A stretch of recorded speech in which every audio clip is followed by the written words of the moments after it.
RG Kar medical কাণ্ডে প্রতিবাদী চিকিৎসকদের এবার হুমকি দিলেন তৃণমূল সাংসদ। অবরোধের নামে কেউ পুরুষ বন্ধু নিয়ে ঘুরতে গেলে এবার জনরোষ তৈরি হবে। বাঁকুড়ার তৃণমূল সাংসদ অরূপ চক্রবর্তী এভাবেই হুঁশিয়ারি দিলেন। জনরোষ হবে যদি হাসপাতালে রোগী মারা যায়, ডাক্তাররা যদি ডাক্তারি না করে অবরোধের নাম করে বাড়ি চলে যায়, যদি বয়ফ্রেন্ড নিয়ে ঘুরতে যায়, তাহলে তো অটোমেটিক হবেই।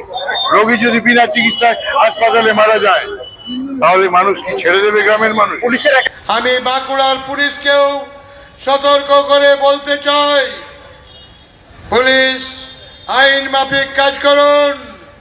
ব্যাঙের মুখে চোম, সাপের মুখে চোম। বিজেপিকেও তোলাবেন, সিপিএমকেও আপনি সাহায্য করবেন, মিটিং মিছিল করার সুযোগ করে দেবেন। এটা বেশি দিন চলবে না। মনে রাখবেন, আপনাকে রাজ্য সরকারের আন্ডারে চাকরি করতে হবে, নিরপেক্ষ ভূমিকা থাকতে হবে।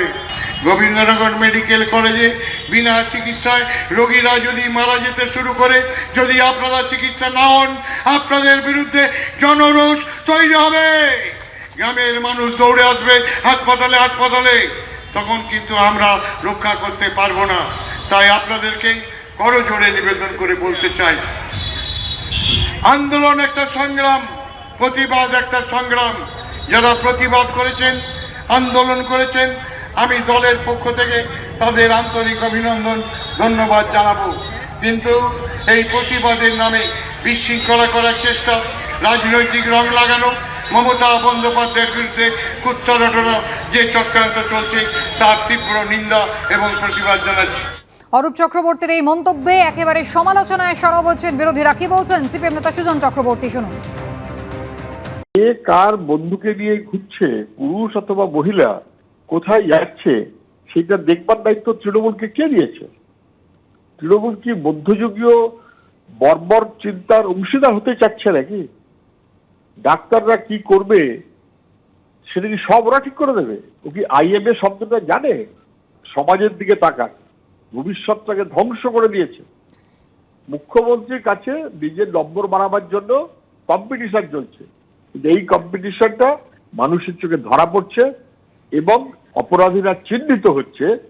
সবার নিরাপত্তা চাই, মেয়েদের নিরাপত্তা চাই, এইটা বুঝতে পারার মতো যোগ্যতা অরূপ চক্রবর্তীদের নেই বলেই হম্বিদম্বি করছে। শাসক দলের সাংসদ উস্কানি দিচ্ছেন আন্দোলনরত চিকিৎসকদের। প্রতিক্রিয়া এবার দেখুন। 14 তারিখের যে ভ্যান্ডালিজম হয়েছে, এই ভ্যান্ডালিজম সমস্ত পশ্চিমবাংলার সমস্ত মানুষ প্রত্যক্ষ করেছে সংবাদ মাধ্যমের থ্রু দিয়ে। তাহলে এই ঘটনায় টোটাল অ্যাডমিনিস্ট্রেটিভ যে ফেলিওর, টোটাল স্টেট গভর্নমেন্টের যে ফেলিওর, তা প্রমাণিত হয়েছে।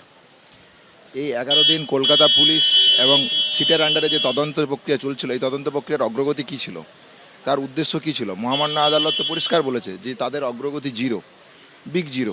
মাননীয় সাংসদের এই জায়গাটা আগে অত্যন্ত ভালোভাবে প্রত্যক্ষ করা প্রয়োজন ছিল এবং এই ধরনের বক্তব্য, যেখানে সমাজের সর্বস্তরের মানুষ আকণ্ঠ সমর্থন জানিয়েছেন, কেন তারা জনরস তৈরি করবেন? আমরা তো কাজে ফিরতে চাই, আমরা তো চাই না এরকমটা নয়। তাহলে যা করলে আমরা কাজে ফিরতে চাই তা কি এখনও ক্লিয়ার নয়? এগুলো উস্কানিমূলক কথাবার্তা। আমার মনে হয় উনার এই জায়গায় সহমত হওয়া উচিত যে আমাদের দাবিটা কি। আমাদের দাবি ন্যায় বিচার।